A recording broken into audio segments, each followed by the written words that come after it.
Для безопасности детей дома родителям следует убрать бытовую химию, лекарства и острые предметы, установить заглушки на розетки и детские замки на окна и шкафы, а также закрепить мебель к стене. Важно также научить детей правилам поведения: не открывать дверь незнакомцам, не пользоваться электроприборами без взрослых и не играть с огнем. Обеспечьте безопасное пространство.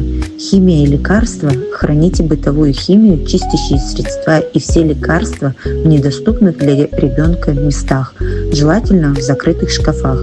Острые предметы. Уберите ножи, ножницы, спички, зажигалки и другие острые предметы на высокую полку или в закрытый ящик.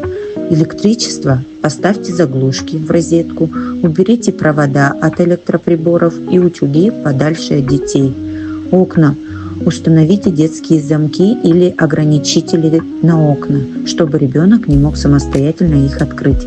Мебель. Закрепите мебель к стене, чтобы она не опрокинулась на ребенка, особенно в детской и игровой зоне.